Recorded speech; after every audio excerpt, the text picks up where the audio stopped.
오늘은 주기도문 가운데 이름이 거룩히 여김을 받으시오며 하는 구절을 생각해 보겠습니다. 하늘에 계신 우리 아버지여, 그것은 호칭이었고 이제 제일 처음 기도가 이름이 거룩히 여김을 받으소서 하는 것입니다. 이름 앞에는 당신의 하는 소유격이 생략되어 있습니다. 그래서 하늘에 계신 아버지여, 당신의 이름이 거룩히 여김을 받으소서 하는 기도입니다. 그게 무슨 뜻일까요? 거룩이라는 말은 원래의 의미가 구별된다, 구별되다 하는 뜻입니다. 그래서 이름이 거룩히 여김을 받는다는 것은 하나님의 이름을 세상의 다른 모든 이름들과 구별한다 하는 뜻입니다. 그 말은 하나님의 이름을 유일무이한 것으로 여기고 존중한다는 말입니다. 하나님의 이름을 절대적인 것으로 여기고 그 이름을 높이고 그 이름만을 사랑한다는 뜻입니다. 그러니까 당신의 이름이 거룩히 여김을 받으소서 하는 말은 하나님 아버지, 내가 당신의 이름만을 높입니다. 당신의 이름만을 사랑합니다. 그런 고백입니다.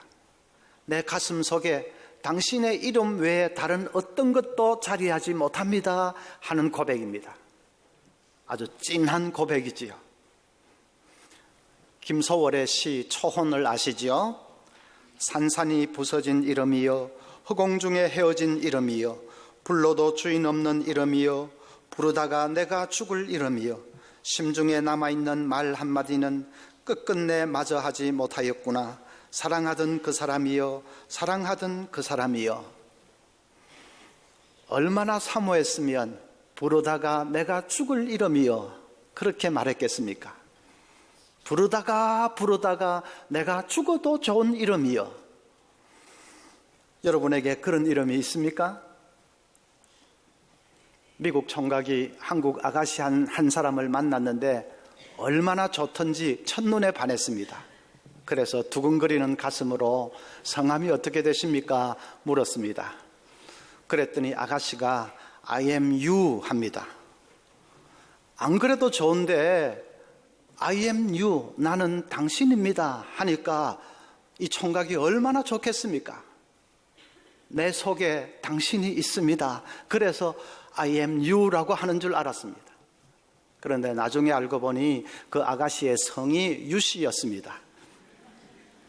My name is you라고 해야 할 것을 영어가 짧으니까 I am you라고 한 것입니다.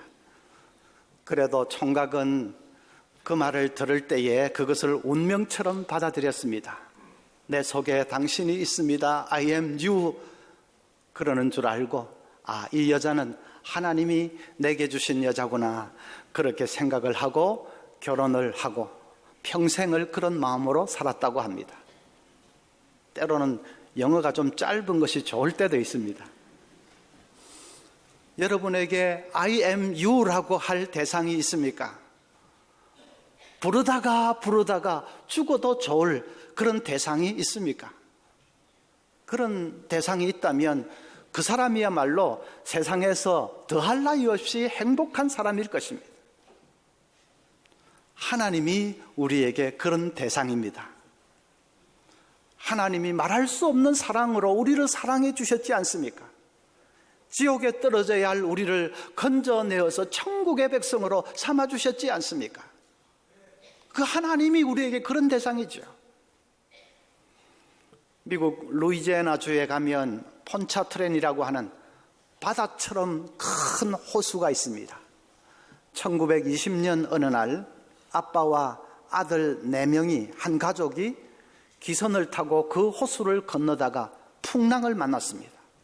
큰 풍랑 앞에 배가 점점 침몰해 가는데 다른 방법이 없습니다. 아빠가 아들 하나를 품에 안고 거센 물살에 뛰어들었습니다.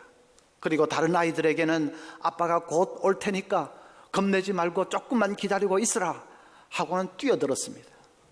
그래서 필사적으로 헤엄을 쳐서 그 아이를 살려내었습니다. 그리고 다시 배를 향해서 헤엄을 쳐서 또 한 아이를 살려내었습니다. 세 번째 그렇게 하고는 아빠가 기진맥진해졌습니다. 사람들이 이번에도 당신이 뛰어들면 이제 죽는다고 말렸지만은 그 아빠는 지미가 아직 배에 있어요. 내가 지미에게 돌아온다고 약속했어요. 그리고는 또 뛰어들었습니다. 그 아빠는 다시는 돌아오지를 못했습니다. 아들을 품에 안고 거센 물살에 뛰어들었는데 두 사람이 다시는 떠오르지를 못했습니다. 그해 워싱턴에서 수여하는 장한 어버이상에는 아빠가 수상하지를 않고 살아남은 어린 아들이 대신 수상을 해서 보는 사람들의 눈시울을 뜨겁게 했습니다. 그 아버지는 죽음의 길인 줄 알면서도 왜 뛰어들었을까요? 가슴 속에 자식들이 있으니까요. 아빠만을 기다리면서 두려워 떨고 있을 그 자식들 생각하니까 조금도 망설이지 않고 뛰어든 것입니다. 여러분, 우리 하나님도 마찬가지십니다. 하나님께서는 어째서 이 사망의 물결이 넘실대는 이 세상에 자기 독생자를 보내셨습니까? 호세아 11장 8절 보면 에브라임이여 내가 어찌 너를 놓겠느냐, 이스라엘이여 내가 어찌 너를 버리겠느냐, 내 마음이 내 속에서 돌이켜 나의 긍휼이 온전히 불붙듯 하도다. 여기 에브라임이여 이스라엘이여 하는 말은 택함 받은 자, 바로 우리들을 가리킵니다. 그래서 거기에 내 이름을 넣으면 됩니다. 하나님께서 지나나 내가 너를 어찌 놓겠느냐, 내가 어찌 너를 버리겠느냐, 너를 생각하면 내 속에서 긍휼이 불붙듯 하도다. 그 크신 하나님께서 나를 생각하면 긍휼의 불이 붙어서 견딜 수가 없다고 하십니다. 그래서 독생자 예수님을 이 땅에 보내신 것 아닙니까? 그 예수님께서 우리를 대신해서 지옥의 거센 불길로 뛰어드셨습니다. 그리고 우리를 건져주셨습니다. 그 주님의 십자가를 생각할 때마다 정말로 목이 메어 오지 않을 수가 없습니다. 하나님 아버지, 웬 사랑입니까? 웬 은혜입니까? 도대체 나에게 무슨 보잘것이 있다고, 내가 무슨 가치가 있다고 나를 위해 그렇게 독생자를 보내주셨습니까? 감격에 목이 메어오지 않을 수가 없습니다. 그 구원의 감격이 파도처럼 밀려올 때에 우리가 뜨거운 마음으로 고백하는 것이 바로 이 기도입니다. 하나님 아버지, 당신의 이름이 거룩히 여김을 받으소서. 내가 당신은 내 이름을 사랑합니다. 당신의 이름을 사모합니다. 당신의 이름보다 더 귀한 것은 나에게 없습니다. 그 고백을 하지 않을 수가 없습니다. 또 이 기도는 나만 하나님의 이름을 사랑하는 것이 아니라 온 세상도 그렇게 되게 해달라고 기도하는 것입니다. 나만 하나님의 이름을 소중하게 여기는 것이 아니라 온 세상도 주의 이름을 소중하게 여기게 해달라는 그런 기도입니다. 시편 113편 3절에 해 돋는 데서부터 해 지는 데까지 여호와의 이름이 찬양을 받으시리로다. 이 지구 끝에서 끝까지, 해 돋는 데서부터 해 지는 데까지 여호와의 이름이 찬양을 받으시고 여호와의 이름이 거룩히 여김을 받으소서 하는 기도입니다. 아이들은 자기 부모가 다른 사람에게서 손가락질을 받거나 혹은 명예가 훼손이 되거나 그러면 마음의 상처를 입지 않습니까? 아이들 세계에서는 부모가 절대적인 존재 아닙니까? 그래서 부모의 명예가 땅에 떨어지는 일을 당하면 아이들은 아픔을 가집니다. 지금 이 기도에는 그런 아이의 아픔이 담겨 있습니다. 어떻게 하나님의 이름을 무시하는 사람들이 있을까? 어떻게 하나님께 영광 돌리지 않고 썩을 우상에게 영광을 돌리는 사람들이 있을까? 어떻게 그럴 수가 있을까? 그 아픔을 가지고서 하나님의 이름만이 거룩히 여김을 받으소서 간절히 기도하는 것입니다. 어느 포털 사이트에서 연예인들 중에서 바른 생활 사나이가 누군가 설문조사를 했는데 당당하게 1위로 뽑힌 사람이 차인표 씨라고 합니다. 거기서 1등 한 것만 아니고 대한민국을 빛낸 자랑스러운 얼굴들, 대중문화예술 부분에서도 수상자로 뽑히기도 했습니다. 그도 그럴 것이 봉사활동이라는 봉사활동은 열심히 하지요. 연예인으로서는 보기 드물게 입양까지 했지요. 그러니까 상 받을 자격이 있지요. 그분이 어느 자리에서 이렇게 말했습니다. 자기가 어떤 기관을 도우면 매스컴은 대번에 차인표가 도왔다, 그것만 부각시킨다는 것입니다. 어떤 사람을 도왔는지, 왜 도왔는지, 어떤 어려운 사연이 있었는지 그런 건 별 관심도 없고 영화배우 차인표가 도왔다, 그것만 막 떠들어댄다는 것입니다. 그것이 불만이라고 하면서 그분이 이렇게 말했습니다. 어떤 사람이 선한 일을 했다면 그 사람을 보지 말고 그 사람 안에서 그 일을 하게 하신 하나님을 봐야 해요. 어떤 사람이 악한 일을 했다면 그 사람을 보지 말고 그 사람 안에서 그 일을 하게 한 어둠의 세력을 봐야 하고요. 만약 제가 선한 일을 했다면 저를 보지 말고 저를 통해 역사하시는 하나님을 보면 좋겠습니다. 얼마나 귀한 분입니까? 그분 마음속에 불타고 있는 열망이 무엇입니까? 하나님의 이름만이 거룩히 여김을 받으소서, 하나님의 이름이 영광을 받으소서, 그 소원 아닙니까?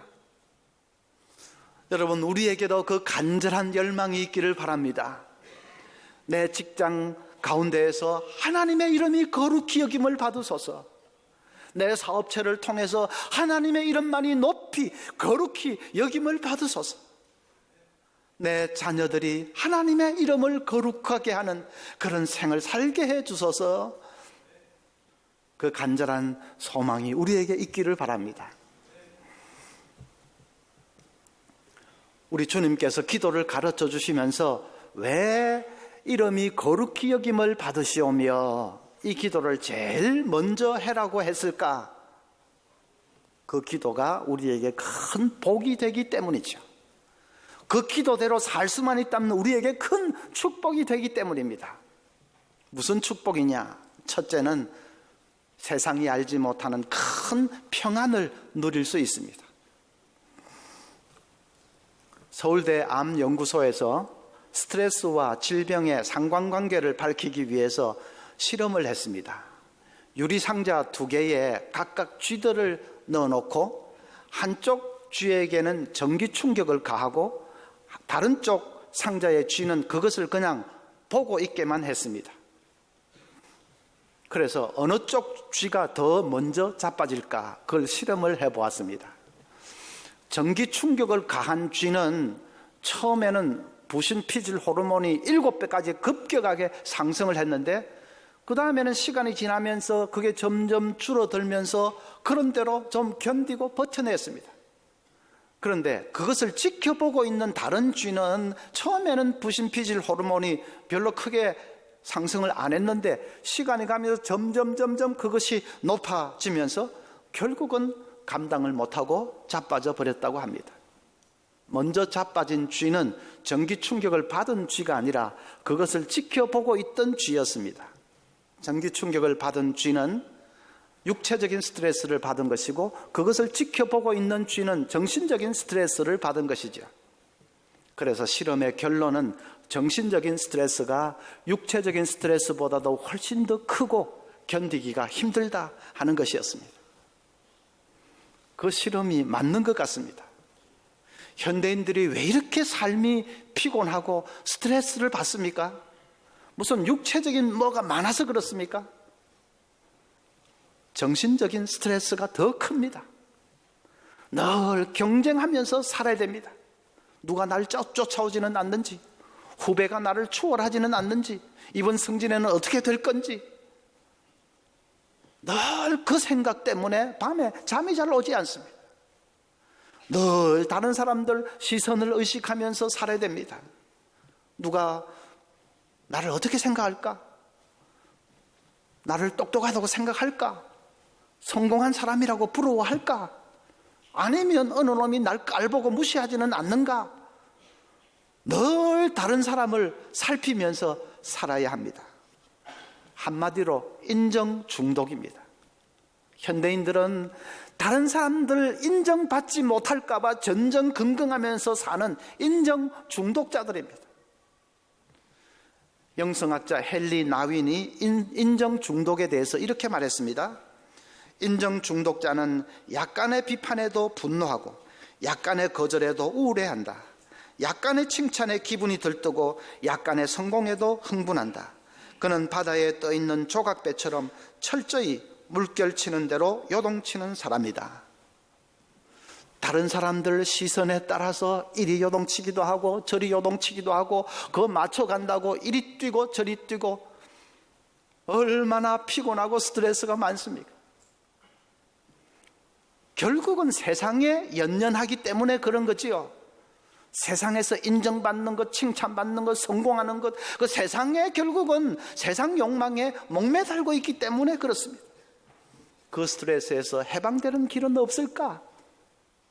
있습니다. 하나님만을 사랑하는 것입니다. 헛된 세상 욕망 다 내려놓고 하나님 똑바로 바라보고 하나님만을 사모하고 사랑하는 것입니다.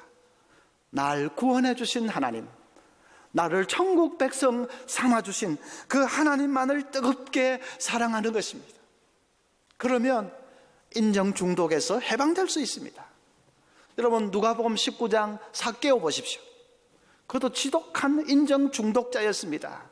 그래서 남 앞에 떵떵거리고 나타나기 위해서는 어떻게든 돈이 있어야 돼. 부지런히 긁어 모았습니다.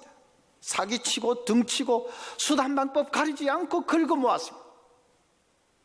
그런데도 행복하지가 않았습니다. 그런 삭개오가 예수님을 만나서 180도로 삶이 변했지 않습니까?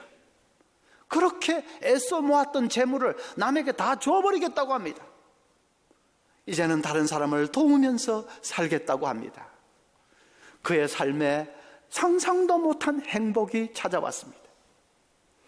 주님을 만났고 이제 주님만 의지하면서 주님만 사랑하면서 사니까 지긋지긋한 그 세상 욕망의 굴레에서 해방이 된 것입니다.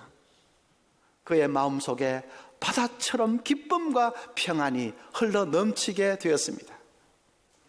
여러분, 우리도 주님만 사랑하고 주님만 바라보고 살면 그 놀라운 평강의 삶을 누릴 수 있는 것 여러분 믿으시기를 바랍니다.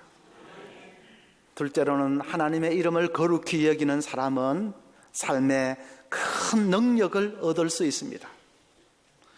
여러분 요셉 보십시오. 요셉이 어떻게 애굽의 총리 대신이 되었습니까? 떠돌이 노예 소년인데 아무것도 없는 이 종 노예 소년이 어떻게 대제국 애굽의 총리가 됩니까? 창세기를 보면 힌트가 나옵니다. 바로가 요셉을 불러서 꿈을 해몽해 보라고 하니까 요셉이 어떻게 대답합니까? 창세기 41장 16절에 요셉이 바로에게 대답하여 이르되 내가 아니라 하나님께서 바로에게 편안한 대답을 하시리이다. 제가 아니라 하나님이 하십니다. 하나님이 하십니다. 요셉에게는 그 고백이 분명했습니다. 형들이 요셉과 맞닥뜨리고 나서는 이제 우리는 죽었다고, 우리가 요셉을 팔아치웠으니까 우리 죽었다고 벌벌 떨 때에 요셉이 또 뭐라고 합니까? 창세기 45장 5절에 당신들이 나를 이곳에 팔았다고 해서 근심하지 마소서, 한탄하지 마소서. 하나님이 생명을 구원하시려고 나를 당신들보다 먼저 보내셨나이다. 하나님이 하셨습니다. 하나님이 하신 일입니다. 요셉은 하나님만 바라보았습니다. 자기를 내세우지 않았습니다. 자기를 의지하지 않았습니다. 하나님을 의지하면서 하나님의 이름만을 높였습니다. 요셉의 말의 주어는 언제나 하나님이었습니다. 하나님이 그를 높여 애굽의 총리가 되게 하셨습니다. 잠언 8장 17절 말씀 그대로입니다. 나를 사랑하는 자들이 나의 사랑을 입으며 나를 간절히 찾는 자가 나를 만날 것이니라. 나를 사랑하는 자들이 나의 사랑을 입을 것이니라. 나를 높이는 자를 내가 높여줄 것이다 약속하셨습니다. 김동원 목사님 이런 간증을 하셨습니다. 자기 교회 조금 오래전에 자기 교회 사무장 자리가 비어서 그래서 집사님 한 분에게 부탁을 했답니다. 그 집사님은 안수 집사님이고 또 대기업에서 임원까지 하신 훌륭한 분이고 그래서 사무장 자리 좀 일을 해 주십시오. 집사님이 기쁨으로 승낙을 했습니다. 그래서 내년부터 이제 일을 하십시다. 일정까지 잡았습니다. 그리고 나서 얼마 되지 않아서 그 집사님이 몸이 불편해서 병원에 갔는데 뜻밖에도 위암 판정을 받았습니다. 너무 청천벽력 같은 이 소리를 들어서 그냥 정신이 멍해졌겠지요. 목사님도 그 소식을 듣고는 급하게 이제 신방 가려고 달려가는데 마음이 착잡하더랍니다. 하나님, 그 믿음 좋은 집사님에게 암이라니 그게 무슨 날벼락 같은 일입니까? 교회 사무장 일을 해야 되는데 병이라니 그게 무슨 말입니까? 마음이 착잡해서 그렇게 하면서 가고 있는데 갑자기 성경 말씀 한 구절이 떠올랐습니다. 예수님께서 예루살렘에 입성하시면서 제자들 시켜서 나귀를 끌고 오게 하신 그 구절이 떠오릅니다. 마가복음 11장 2절부터 이르시되 너희는 맞은편 마을로 가라. 그리로 들어가면 곧 아직 아무도 타보지 않은 나귀 새끼가 매여 있는 것을 보리니 풀어 끌고 오라. 만일 누가 너희에게 왜 이렇게 하느냐 묻거든 주가 쓰시겠다 하라. 그리하면 즉시 이리로 보내리라. 묶여있던 나귀가 주께서 쓰시겠다 하는 한마디에 바로 풀려났습니다. 그 구절이 떠오르면서 이 목사님이 불현듯이 그래, 집사님도 비록 암 선고는 받았지만은 남은 생을 주님을 위해서 살겠습니다. 서원하면 그 병에서 풀려날 수 있어. 그런 확신이 드는 것입니다. 그것은 자기 생각이 아니라 성령께서 들려주시는 영음이었습니다. 달려가서 식구들 앉혀놓고 그 말씀을 그대로 전했습니다. 가족들이 또 집사님 당사자도 큰 은혜를 받았습니다. 그리고 그 말씀 그대로 남은 생을 주님을 위해서 바치며 살겠습니다. 서원하고 기도했습니다. 한 달쯤 지나서 이제 수술을 받았는데 위를 3분의 2나 도려내는 대수술을 했습니다. 그리고 해가 바뀌어서 교회 사무장 일을 시작했습니다. 하나님께서 기도를 들어주셨습니다. 수술도 완벽하게 잘 됐을 뿐 아니라 건강도 몰라보게 회복을 했습니다. 집사님 집이 분당인데 분당에서 이문동 교회까지 아마 왕복 한 3시간은 걸릴 겁니다. 보통 사람도 매일 출퇴근하는 게 쉽지 않은 거리인데 그런데 그분은 하루도 빠짐없이 그렇게 출퇴근할 수 있을 정도로 건강해졌습니다.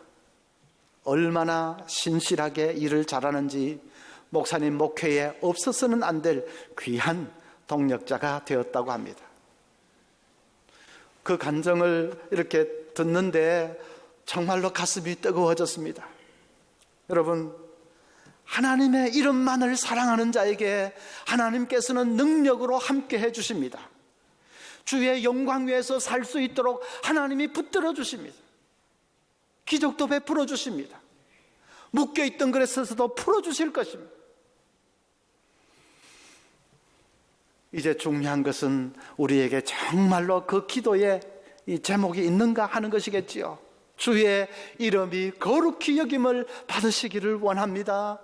내 삶을 통해서 주의 이름만이 높임을 받기를 원합니다. 믿음으로 그 기도를 드릴 수 있기를 바랍니다. 그래서 하나님께서 주시는 놀라운 평안과 능력의 삶을 사는 우리 모든 성도들 되시기를 바랍니다.